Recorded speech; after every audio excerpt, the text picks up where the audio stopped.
Esiste un paese dove il silenzio di un tempio sembra dialogare con le luci delle città del futuro. Un luogo dove montagne sacre osservano treni sfrecciare all'orizzonte come frecce di luce. Benvenuti in Giappone.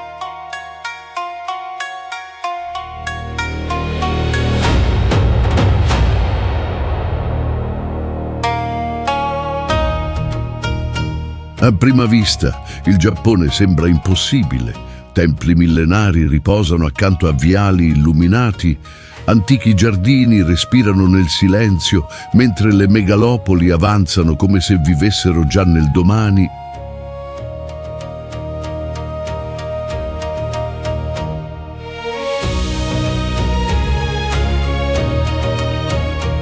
Ma ciò che rende il Giappone così affascinante non è soltanto la sua tecnologia, è il modo in cui questo popolo ha trasformato disciplina, memoria, natura e rispetto in una civiltà capace di stupire il mondo.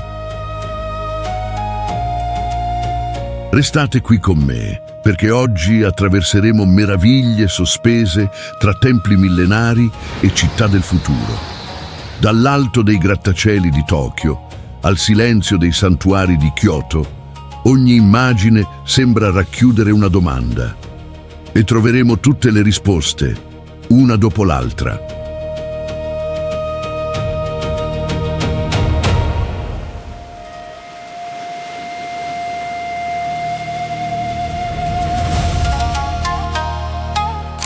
Il Giappone è un arcipelago situato nell'Asia orientale, affacciato sull'Oceano Pacifico e formato da oltre 14.125 isole. Da nord a sud si estende per più di 3.000 chilometri, disegnando un lungo arco di isole sopra una delle regioni tettonicamente più attive del pianeta. 4 di queste isole concentrano quasi tutta la popolazione: Hokkaido, Honshu, Shikoku e Kyushu, con circa 122 milioni di abitanti. Il Giappone è una delle nazioni più densamente popolate del pianeta ed è su Honshu che si trova gran parte delle grandi città, e compresa l'immensa Tokyo. Come ha fatto un paese con più di 14.000 isole a preservare la propria anima? Un contrasto disseminato tra acque profonde, vulcani, neve, foreste e alcune delle città più grandi del pianeta. Eppure riesce a mantenere un equilibrio sorprendente tra natura e urbanizzazione. Da questo momento vedrete un Giappone fatto di foreste di bambù, portali rossi che risalgono le montagne, isole tropicali, villaggi coperti di neve, torri gigantesche, treni ad alta velocità, città sotterranee, giardini perfetti e luoghi che sembrano usciti da un sogno.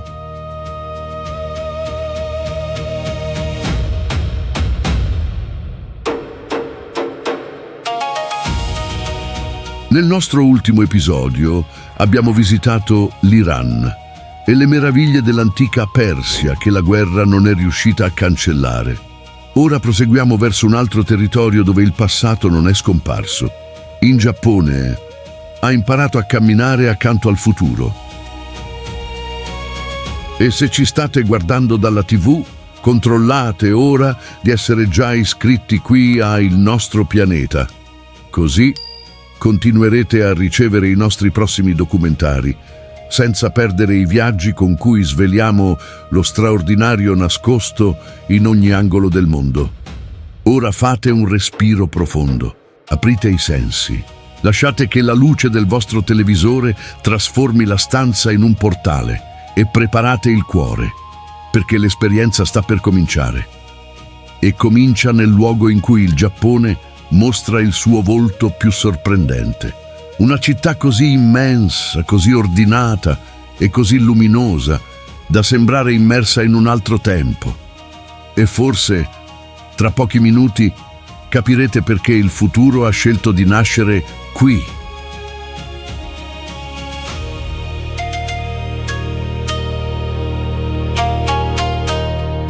Tokyo, la città dove il futuro ha imparato a respirare.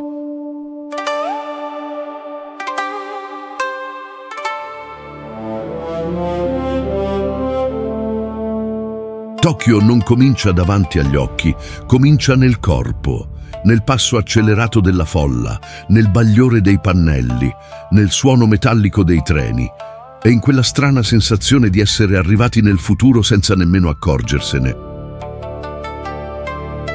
E qui, sulla costa orientale dell'isola di Honshu, tra la pianura del Kanto e le acque della baia di Tokyo, la capitale giapponese pulsa nel cuore di una delle più grandi aree urbane del mondo. Nella grande area di Tokyo, decine di milioni di persone vivono, lavorano, attraversano stazioni, superano fiumi, ponti, viali e continuano il loro cammino come se l'intera città avesse un respiro tutto suo. Eppure Tokyo non precipita nel caos, si organizza, si muove tra banchine, semafori, scale, vicoli illuminati e treni che arrivano con una precisione quasi rituale.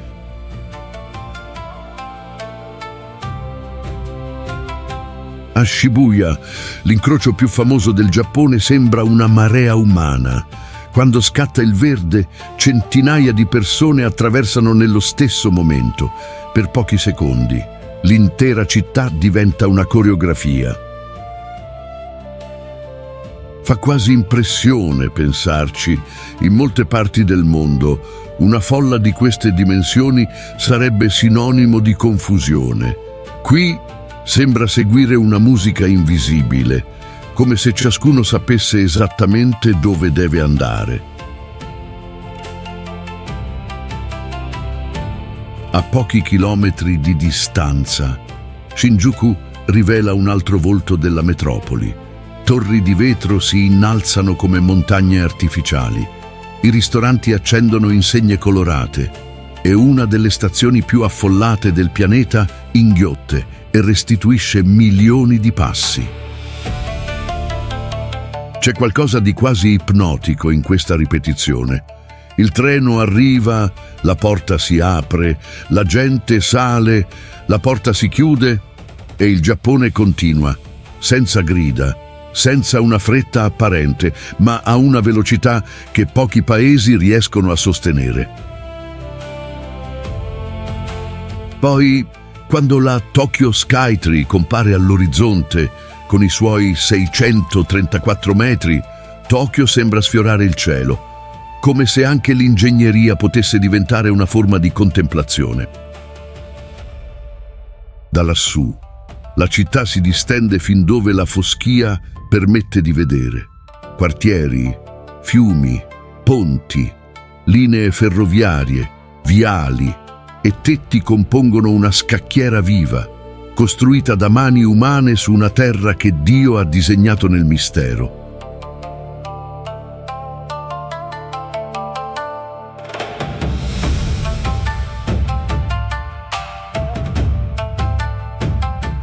Ma Tokyo custodisce una sorpresa. Più sembra futuristica, più lascia affiorare tracce del passato. Ad Asakusa, il tempio Senso-ji continua ad accogliere passi, preghiere, incenso e sguardi silenziosi. Lungo il cammino verso il tempio, la via Nakamise sembra un passaggio verso un altro Giappone. Lanterne, dolci tradizionali, kimono, ventagli, souvenir e profumi antichi dimostrano che una città non deve cancellare la propria memoria per andare avanti. Poi, al Meiji Jingu, il rumore della metropoli comincia a svanire. Alberi altissimi circondano il santuario, il terreno si fa più quieto e ogni passo sembra chiedere rispetto, come se fosse la foresta stessa ad abbassare il volume del mondo. È questo il segreto di Tokyo. Non colpisce soltanto per le sue dimensioni, colpisce perché riesce ad accostare neon e preghiera, vetro e legno, folla e silenzio, quasi fianco a fianco. senza perdere la propria identità. Nel quartiere commerciale di Ginza, le vetrine brillano come specchi del domani. Ad Akihabara, schermi, videogiochi, robot, anime ed elettronica raccontano un paese che ha trasformato l'immaginazione in industria e l'industria in cultura mondiale. Ma in mezzo a tanta luce c'è anche una lezione profondamente umana. La tecnologia, da sola, non costruisce una civiltà capace di ispirare. Servono rispetto, educazione, disciplina quotidiana, memoria e una rara consapevolezza del bene collettivo. Forse è per questo che tanti viaggiatori qui si sentono piccoli, ma mai smarriti. La città è immensa, quasi infinita, eppure ogni dettaglio sembra suggerire sottovoce una direzione, un limite, un percorso, un ordine. E quando scende la notte, Tokyo cambia pelle. I grattacieli si accendono, i treni continuano a tagliare la città. Il futuro sembra riflettersi nelle finestre, come se milioni di stelle fossero scese a vivere tra le strade. Eppure, nel bagliore di questa città si nasconde una domanda. Da dove nasce tanta precisione? Come ha fatto un paese circondato da terremoti, vulcani, oceani e montagne a creare una capitale tanto disciplinata? La risposta non si trova soltanto nelle macchine, è nella cultura, è nei gesti discreti, è nel rispetto per lo spazio degli altri, è in un'educazione silenziosa, capace di trasformare piccoli comportamenti quotidiani in una forza nazionale.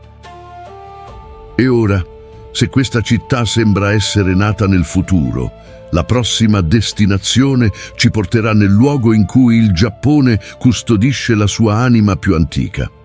Là, i portali rossi risalgono le montagne, i giardini sembrano respirare e templi millenari rivelano qualcosa che Tokyo aveva soltanto lasciato intuire.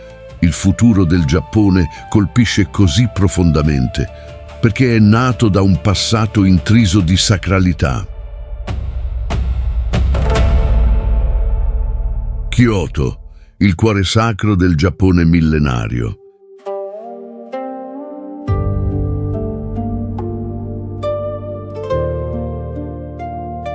Kyoto non si presenta come una città qualunque, arriva come un respiro antico.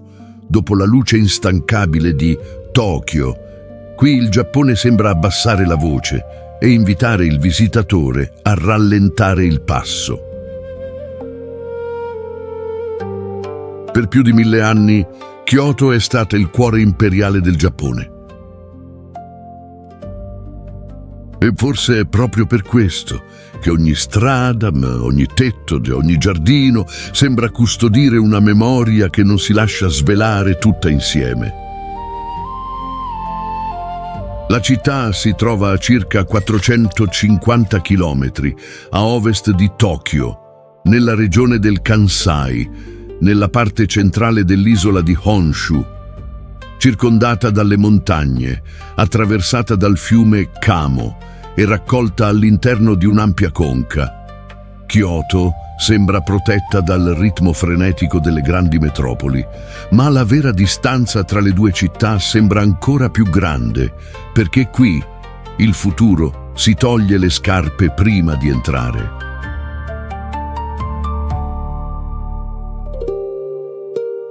A Fushimi Inari, migliaia di portali rossi risalgono la montagna come un fiume di fuoco silenzioso.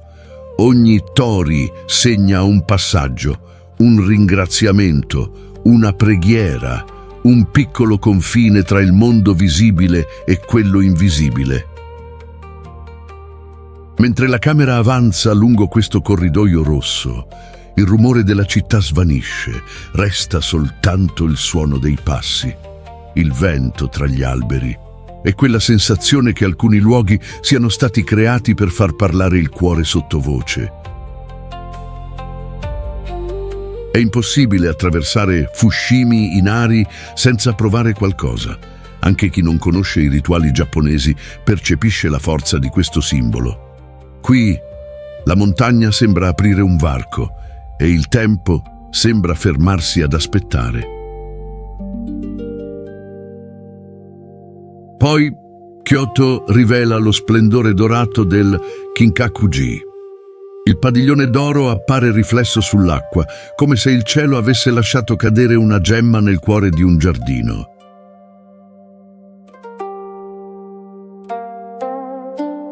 Qui la bellezza non grida, sussurra. Il lago riflette il tempio, gli alberi disegnano ombre leggere e ogni cosa sembra pensata per ricordare che anche l'armonia è una forma di saggezza.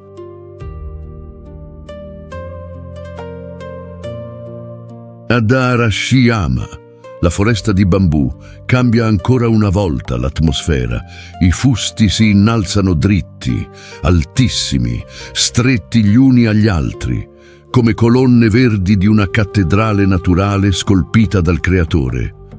Quando passa il vento, i bambù producono un suono lieve, quasi un sussurro. È come se fosse la natura stessa a chiedere silenzio, non per tristezza, ma per riverenza.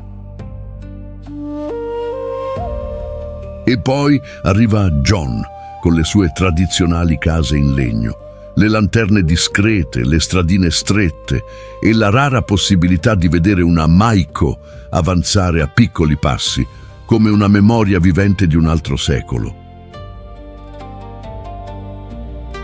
Qui il Giappone dimostra che la cultura non è qualcosa da chiudere in un museo.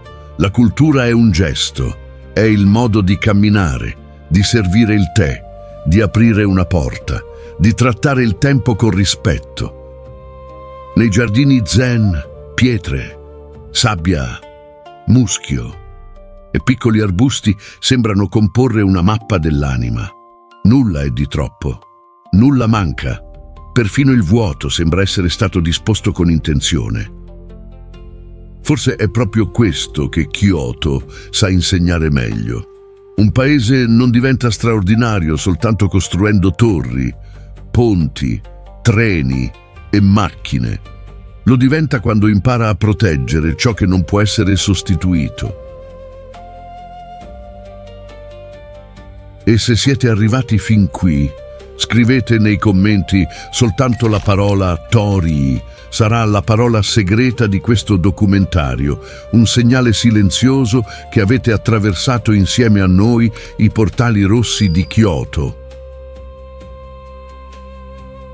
Ma c'è ancora uno strato più antico del Giappone che ci attende.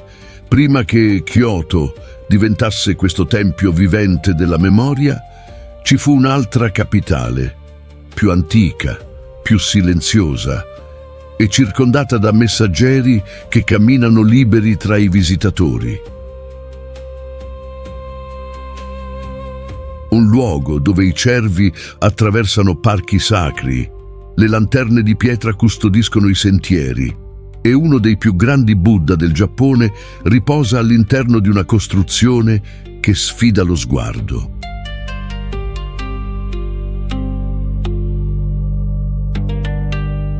Nara, dove l'antico Giappone cammina ancora in silenzio.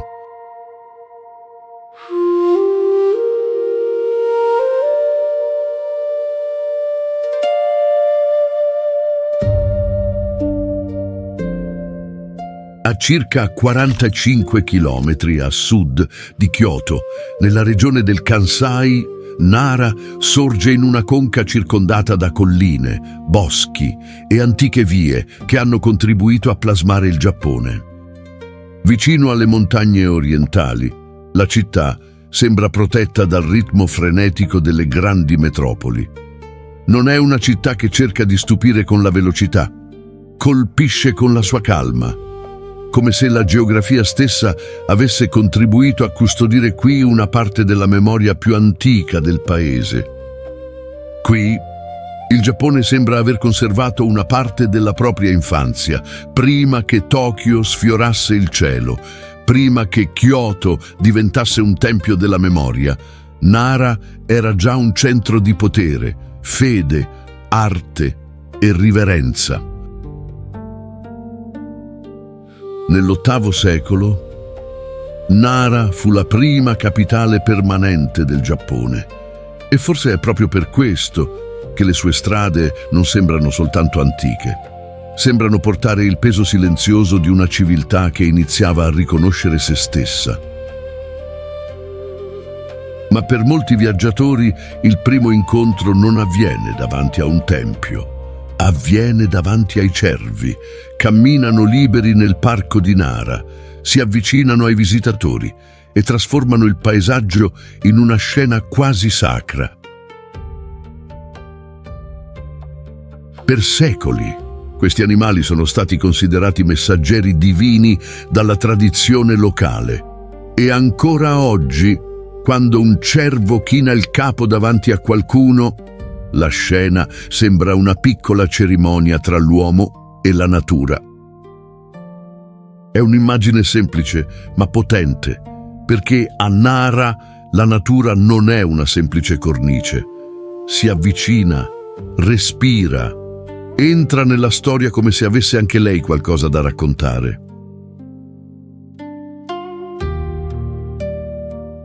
E poi appare il Todaiji, un tempio monumentale costruito in legno, eretto per custodire una delle immagini più straordinarie del Giappone, il grande Buddha di Nara. La statua è alta circa 15 metri.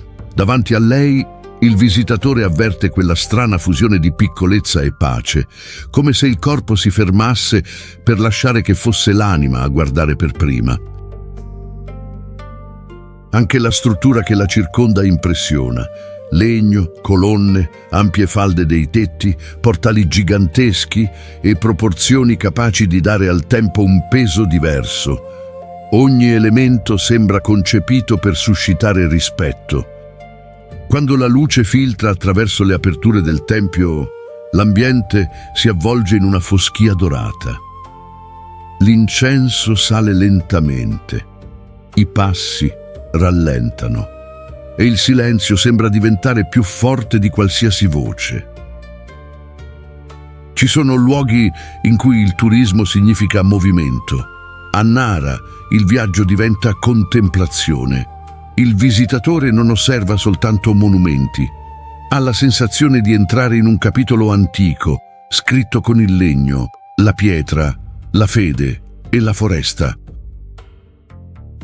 Al Kasuga Taisha, le lanterne di pietra accompagnano i sentieri come guardiane silenziose.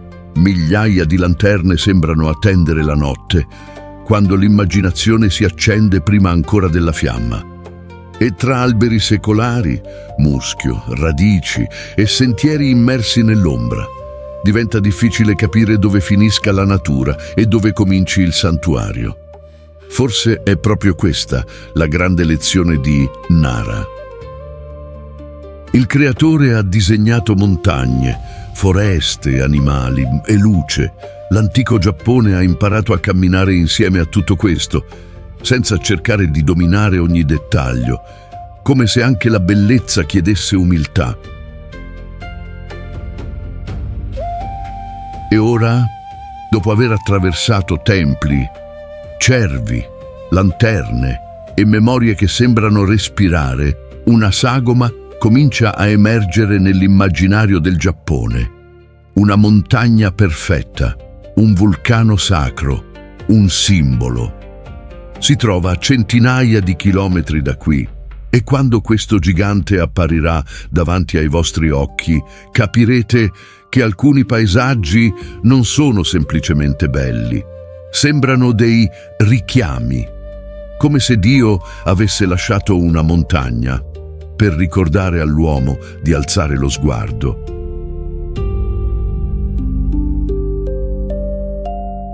Monte Fuji, il vulcano sacro che veglia sul Giappone.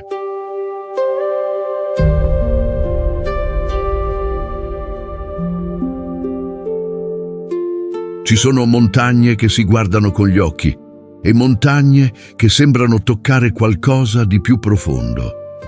Il Monte Fuji appartiene a questo secondo gruppo. Non compare semplicemente nel paesaggio, si manifesta come una presenza.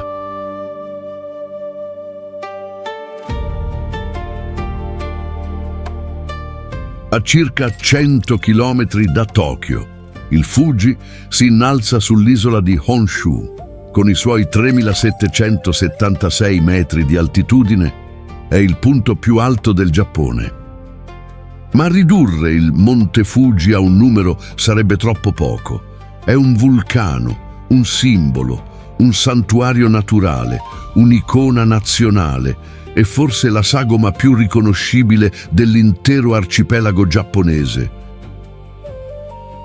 Quando il cielo è limpido, la sua forma quasi perfetta sembra disegnata con una calma impossibile.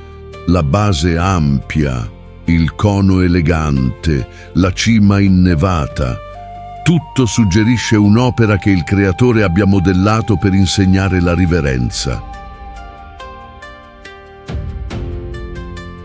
Per secoli, i pellegrini hanno risalito i suoi pendii in cerca di purificazione, forza, silenzio e significato.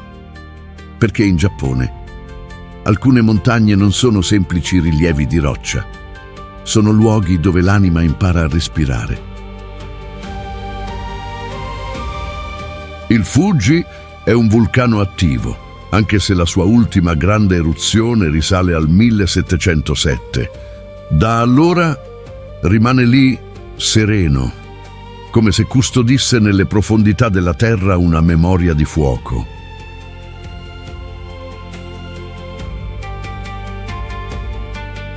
Intorno a lui, i 5 laghi del Fuji compongono uno degli scenari più contemplativi del paese. A Kawaguchiko, quando l'acqua è immobile, la montagna si raddoppia nello specchio del lago.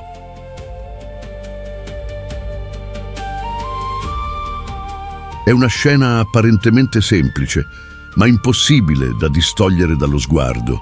Il Fuji sopra, il Fuji sotto, il cielo nel mezzo e il visitatore immobile, senza sapere se si trovi davanti a un paesaggio o a una preghiera silenziosa.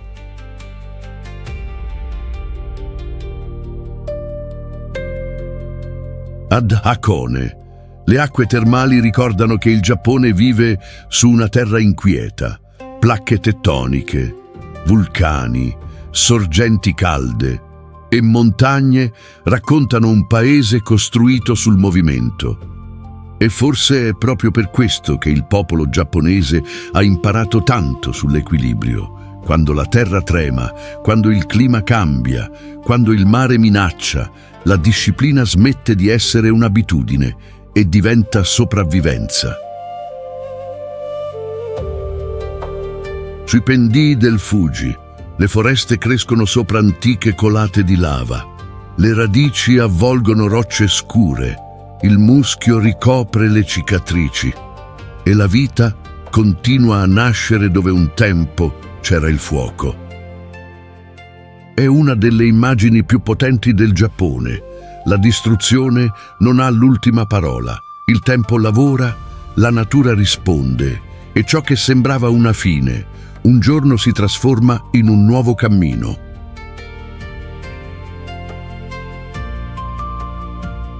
Se anche questo paesaggio ha risvegliato qualcosa dentro di voi, lasciate un like mentre il Monte Fuji è ancora davanti ai nostri occhi. È un piccolo gesto, ma aiuta questo viaggio a raggiungere altre persone che amano scoprire il nostro pianeta. All'alba, quando la prima luce sfiora la cima, la montagna sembra accendersi dall'interno. Non c'è fretta, non c'è rumore, soltanto il raro incontro tra cielo, terra, neve e silenzio. Molti viaggiatori arrivano fin qui in cerca di una fotografia, ma chi sa osservare con calma porta con sé qualcosa di più grande, la sensazione che certe meraviglie non siano state create soltanto per essere guardate, ma per cambiarci dentro.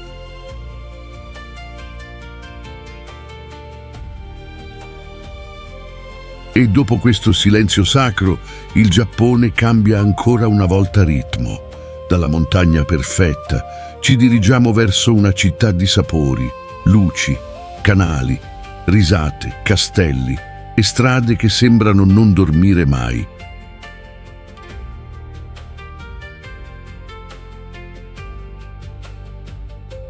La prossima tappa è Osaka e lì il Giappone rivela un volto più popolare, più caloroso, più umano, come se dopo la contemplazione del Fuji il paese aprisse le porte della propria cucina.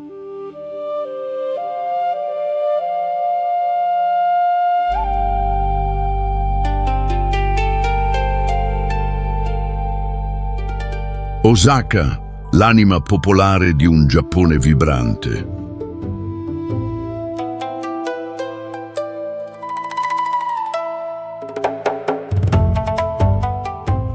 Dopo il silenzio imponente del Monte Fuji, Osaka arriva come un colpo al petto. La città si accende, ribolle, sorride e sembra ricordare al viaggiatore che anche il Giappone sa festeggiare.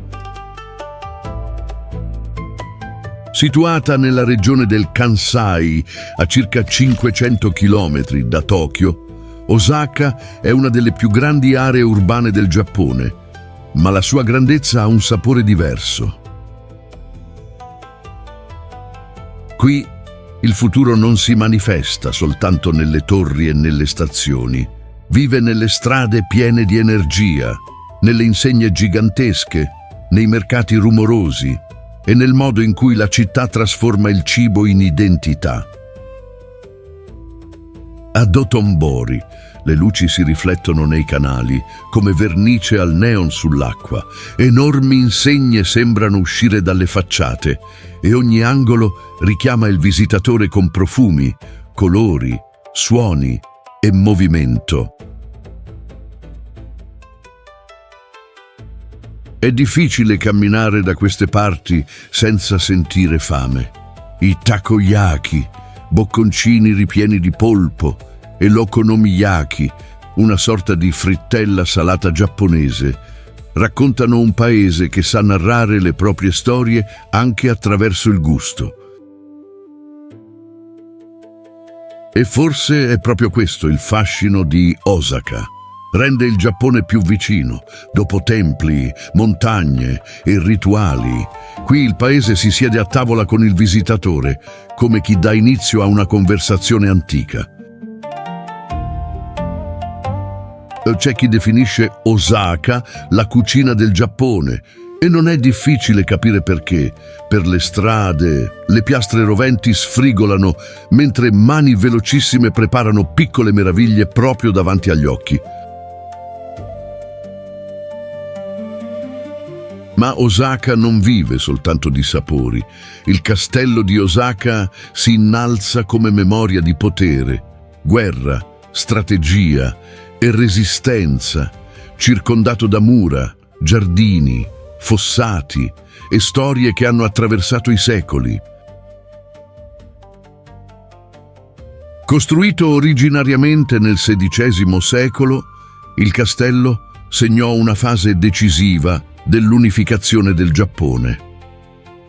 Vederlo circondato dalla città moderna crea una sensazione quasi cinematografica. Il passato sembra osservare il presente attraverso finestre di pietra. Dall'alto dei suoi punti panoramici, Osaka si apre in viali, edifici, fiumi, ponti, tetti e movimento. Non ha la solennità di Kyoto, non ha la silenziosa perfezione del Fuji. Osaka ha calore umano, ha il sorriso, ha la frenesia dei mercati, ha le voci della strada, ha un'energia che sembra ricordare che ogni grande civiltà ha bisogno anche della gioia per restare viva.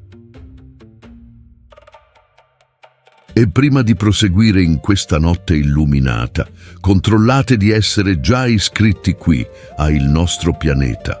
Così i nostri prossimi documentari arriveranno fino a voi. come nuove porte aperte su luoghi che meritano di essere osservati senza fretta. Quando la camera attraversa i canali di Osaka, si coglie una verità discreta. Il Giappone non separa facilmente bellezza e funzione. Perfino un ponte, un negozio o una piccola bancarella può racchiudere un profondo senso della forma. È come se la quotidianità fosse stata affinata nel corso delle generazioni. La confezione di un alimento, il gesto del venditore, il modo di porgere un pasto, tutto sembra ricordare che ogni dettaglio conta. Forse è per questo che Osaka rimane nella memoria in modo diverso. Non colpisce soltanto per ciò che si vede, colpisce per ciò che si prova, per il profumo dolce e salato nell'aria, per le luci sull'acqua, per una città che sembra chiamarti per nome. Ma ora il viaggio deve cambiare tono. Dopo l'energia popolare di Osaka, il Giappone ci conduce verso una città in cui la bellezza è rinata accanto a una delle ferite più profonde del XX secolo. Proseguiamo verso Hiroshima e poi verso Miyajima, dove memoria, mare, silenzio, ricostruzione e un portale rosso sospeso sulle acque ci condurranno in uno dei passaggi più emozionanti di questo viaggio. Hiroshima e Miyajima, la bellezza rinata dopo il dolore.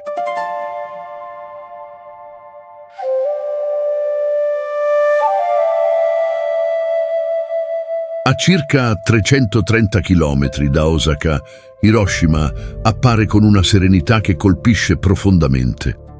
A prima vista, i suoi viali, i fiumi, i ponti e gli edifici moderni sembrano raccontare una storia di rinascita. Ma in questa città esiste un silenzio diverso. Non è vuoto, è memoria. È come se ogni albero, ogni sentiero e ogni pietra portassero con sé la responsabilità di ricordare al mondo qualcosa che non dovrebbe mai più accadere. Nel parco memoriale della pace, il tempo sembra avanzare con cautela. Bambini, viaggiatori, famiglie, anziani, tutti camminano qui con un rispetto quasi istintivo, come se fosse la città stessa a chiedere passi più leggeri. La cupola della bomba atomica è ancora in piedi, non come una rovina dimenticata, ma come una testimone.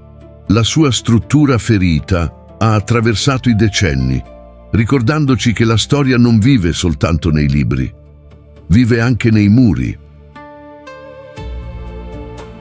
Hiroshima fu colpita nel 1945, eppure quando osserviamo oggi la città, vediamo strade piene di vita, tram che continuano a circolare, persone al lavoro e giardini che sembrano ostinarsi a fiorire. È una delle grandi lezioni del Giappone. Il dolore non è stato cancellato, è stato trasformato in monito, in ricostruzione, in dignità e in un silenzioso messaggio di pace che continua ad attraversare i confini. E qui si percepisce una forza difficile da spiegare. Non è la forza delle armi, non è la forza degli edifici, è la forza di una città che ha scelto di continuare a respirare anche dopo aver visto l'impensabile. E forse è proprio per questo che Hiroshima tocca il visitatore così profondamente, perché dimostra che il valore di una nazione non si misura soltanto in ciò che costruisce, ma anche nel modo in cui riesce a rialzarsi quando tutto sembra perduto. Dopo questa memoria, il viaggio prosegue verso il mare. A pochi chilometri da qui, un traghetto attraversa le acque del mare interno di Seto, diretto verso un'isola dove il Giappone torna a parlare con la poesia. Quest'isola è Miyajima, conosciuta anche come Itsukushima, emerge tra montagne verdi, acque tranquille, cervi che camminano liberi e un'atmosfera che sembra sospesa tra il cielo e l'oceano.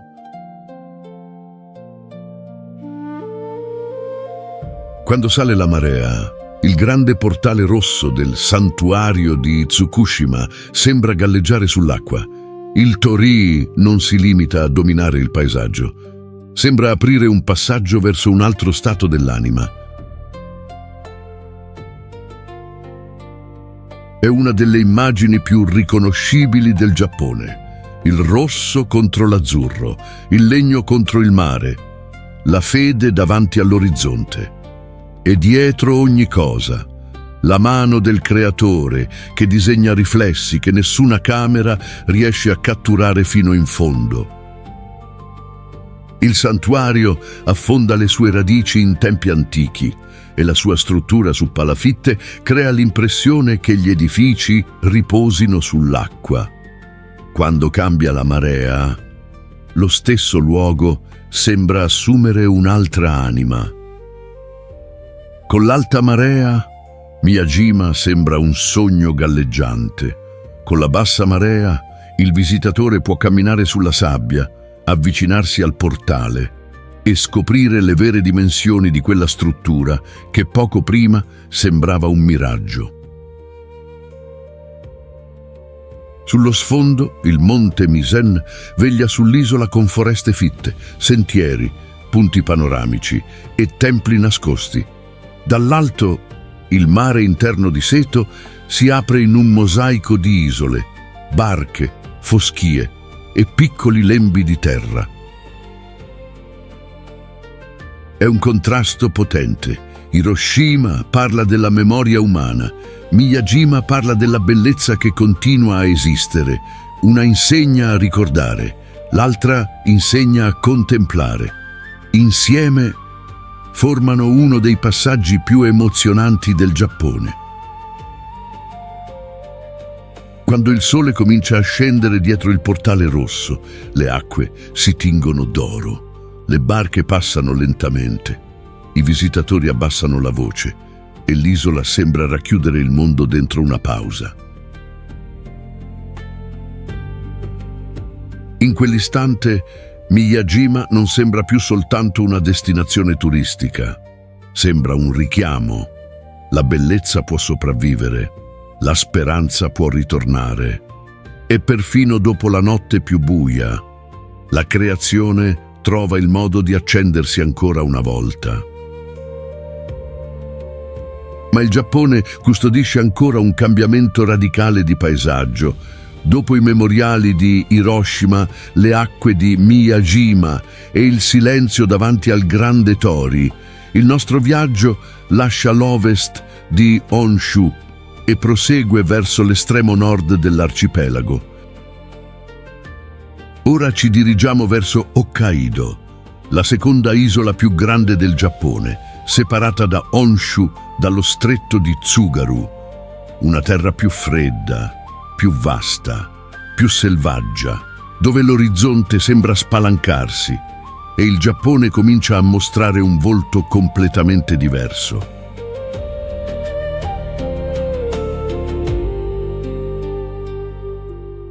Hokkaido, il nord selvaggio del Giappone.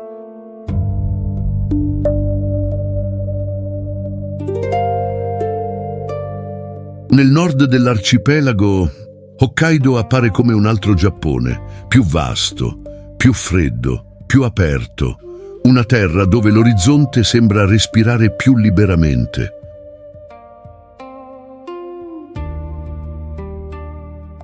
Separata dall'isola di Honshu dallo stretto di Tsugaru, Hokkaido è la seconda isola più grande del Giappone. E qui il paesaggio cambia linguaggio, come se il paese spalancasse una finestra sulla natura selvaggia.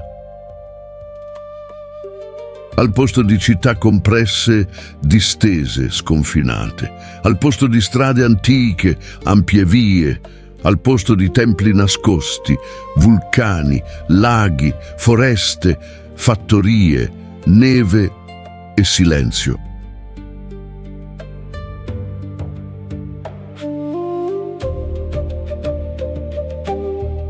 Nel cuore dell'isola, il Parco Nazionale Daisetsuzan si innalza come una fortezza naturale. Montagne vulcaniche, valli profonde, sorgenti termali e sentieri rivelano un Giappone che sembra meno addomesticato. Il nome Daisetsuzan viene spesso tradotto come grande montagna innevata e basta guardare le sue cime per capirne il motivo. Qui il freddo non è un dettaglio, è un protagonista. Per buona parte dell'anno, la neve cambia il volto di Hokkaido, ricopre i tetti, cancella i sentieri, ammutolisce le foreste e trasforma l'isola in un territorio di bianco quasi infinito.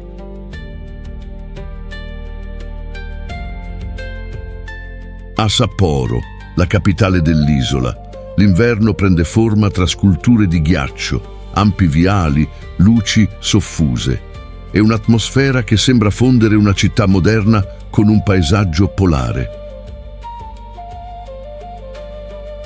Ma Hokkaido non è soltanto inverno. Quando cambiano le stagioni, l'isola rivela un altro volto. A Furano, i campi di lavanda dipingono il paesaggio di viola, come se la terra avesse scelto di fiorire in silenzio.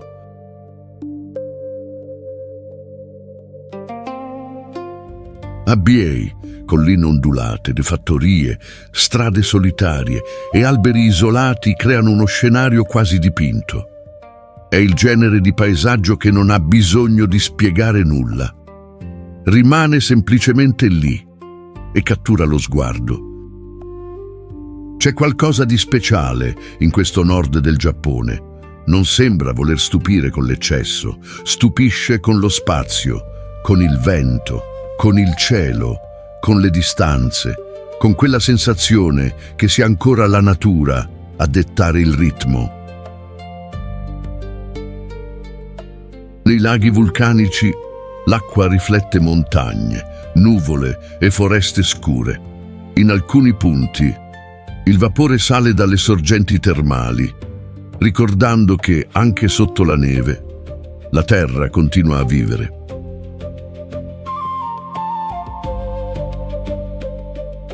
È un contrasto potente, ghiaccio sopra, fuoco sotto, silenzio fuori, movimento dentro. Hokkaido sembra custodire nel proprio suolo il respiro profondo del pianeta. E osservando questo paesaggio è difficile non scorgere la mano del creatore. C'è bellezza nel vulcano, c'è bellezza nella neve, c'è bellezza negli spazi aperti e c'è bellezza perfino nell'attesa delle stagioni. Hokkaido custodisce anche una profonda storia umana. Prima dell'espansione del Giappone moderno, questa regione era abitata dal popolo Ainu, con una propria cultura, una propria lingua e un legame profondo con la natura. Conoscere questa eredità è importante, perché il Giappone non è fatto di una sola voce, porta con sé anche le memorie del nord, canti antichi, artigianato, riti e modi di guardare il mondo che meritano rispetto. In Hokkaido la vita sembra richiedere preparazione, l'inverno è lungo, il freddo è vero, le distanze sembrano più grandi e forse proprio per questo ogni fiore che sboccia in primavera sembra una vittoria. È una lezione semplice e profonda. Dopo la neve ritorna il colore, dopo il silenzio i campi tornano a cantare, dopo il freddo la vita si apre un varco, senza clamore, ma con una forza capace di emozionare. Se state vivendo questo viaggio come una vera scoperta, scrivete nei commenti quale paesaggio del Giappone vi ha sorpreso di più finora. Le luci di Tokyo, il silenzio di Kyoto o l'immensità di Hokkaido. Osservando quest'isola, si comprende che il Giappone non può essere racchiuso in una sola immagine. Può essere neon, può essere tempio, può essere vulcano, può essere neve, può essere un campo viola sotto il sole d'estate. Ma ora il nostro viaggio prenderà una direzione inaspettata. Dopo il freddo del nord ci spingeremo verso l'estremo sud, verso un Giappone circondato da acque cristalline, barriere coralline, castelli e venti tropicali. Proseguiamo verso Okinawa e forse sarà questo il più grande contrasto visivo del viaggio, perché molti immaginano il Giappone fatto di montagne, templi, neve e città, ma pochi immaginano il suo volto azzurro. Hokkaido ci ha mostrato il Giappone che resiste al freddo. Okinawa ci rivelerà il Giappone che dialoga con l'oceano. E tra questi due estremi, l'arcipelago mostra la sua vera grandezza. E quando le acque turchesi appariranno davanti ai vostri occhi, forse capirete che il Giappone custodiva ancora un'ultima sorpresa, lontanissima dai templi e dalle città del futuro.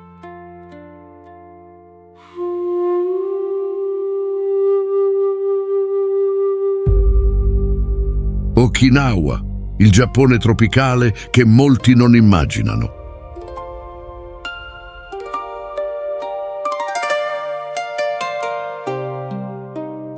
Dopo il gelido nord di Hokkaido, la mappa del Giappone scende per oltre 2000 chilometri, fino quasi a cambiare anima.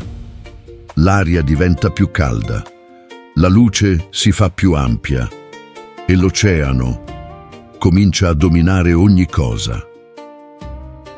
Okinawa occupa l'estremo sud del Giappone ed è formata da decine di isole che si estendono in direzione di Taiwan. Le sue terre sono sparse tra il Mar Cinese orientale e l'Oceano Pacifico, molto più vicine al clima subtropicale che ai paesaggi innevati del nord giapponese. Qui il paese sostituisce la neve con il corallo, le montagne fredde con spiagge luminose e le grandi distese di terra con piccole isole circondate da acque di un azzurro quasi irreale.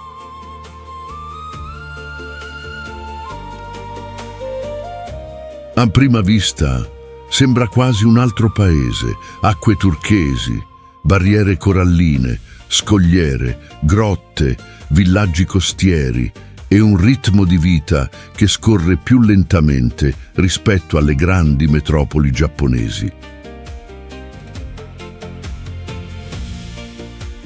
È questo il meraviglioso contrasto di Okinawa. Dopo Tokyo, Kyoto, Nara, il monte Fuji e le montagne innevate, il Giappone rivela un volto tropicale, solare, quasi segreto. Per secoli, Okinawa fece parte dell'antico regno delle Ryukyu. Per questo, la sua cultura conserva tratti profondamente distintivi, nella musica, nella danza, nell'architettura, nella cucina e in tradizioni diverse da quelle del Giappone continentale.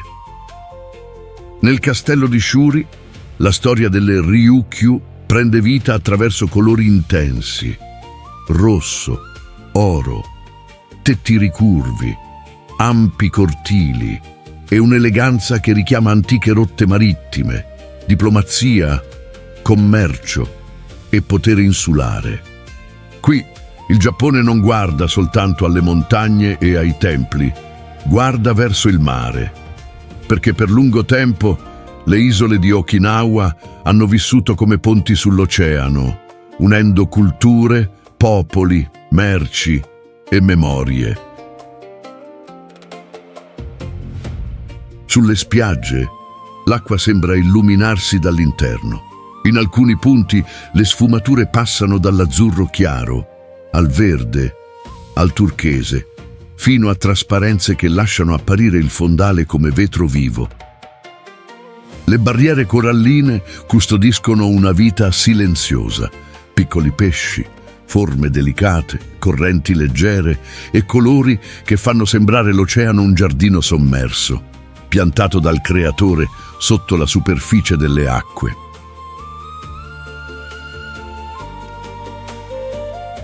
Ed è forse proprio qui che molti restano sorpresi, perché Okinawa restituisce al Giappone una sensazione più familiare: sole, mare, brezza, cibo fresco, vita nelle strade e un legame profondo con il ritmo della costa. Sulle isole più piccole, il silenzio assume un'altra consistenza. Le barche riposano vicino alla sabbia, il vento attraversa le palme, piccole strade seguono la costa e il mare sembra chiamare il viaggiatore con lo sguardo. C'è una bellezza discreta in questa lontananza. Okinawa non ha bisogno di competere con Tokyo, non ha bisogno di assomigliare a Kyoto. Rivela qualcosa di completamente suo. Un Giappone fatto d'acqua, memoria, resistenza e luce. Okinawa ci ricorda che il Giappone non può essere racchiuso in un'unica idea. Può essere tempio, neon, vulcano, foresta, neve, memoria, mare e un'isola dove il tempo sembra camminare a piedi nudi. E ora, guardandoci indietro, l'intero viaggio comincia a comporre un'immagine più grande. Il Giappone non ha soltanto costruito città del futuro, ha conservato luoghi in cui il passato sa ancora toccare il cuore. Dal monte Fuji alle spiagge di Okinawa, dai portali di Kyoto alle luci di Tokyo, rimane una domanda. Che cosa permette a una nazione di attraversare i secoli senza perdere la propria anima? E forse è proprio allora, quando tutti questi paesaggi cominciano a incontrarsi nella memoria, che comprendiamo ciò che questo viaggio ci ha davvero rivelato. Il Giappone cambia forma, clima, ritmo, ma qualcosa rimane, un'identità che attraversa il tempo e continua a essere riconoscibile anche quando tutto intorno sembra trasformarsi. Approfittate di questo momento e controllate di essere già iscritti qui al canale Il Nostro Pianeta. Così continuerete a ricevere documentari come questo, ricchi di paesaggi che ispirano, storie che attraversano i secoli e momenti capaci di cambiare il modo in cui guardiamo il mondo. E così proseguiamo, non verso la fine, ma verso la naturale continuazione di questo viaggio, perché ogni luogo che scopriamo apre la strada ad altri ancora più sorprendenti e ogni orizzonte accende un nuovo desiderio di scoperta. Il Giappone ci lascia immagini destinate a rimanere, ma il viaggio non finisce qui. Il mondo custodisce ancora paesaggi straordinari, culture che hanno attraversato i secoli e luoghi capaci di risvegliare ancora una volta la stessa emozione. Tutto continua. Se questo documentario vi ha toccato, la vostra prossima destinazione è già sullo schermo e vi sta aspettando. Cliccate e continuate il viaggio insieme a me, alla scoperta di alcuni degli scenari più straordinari della creazione. Scoprite lo straordinario in ogni angolo del mondo. Un abbraccio e alla prossima avventura!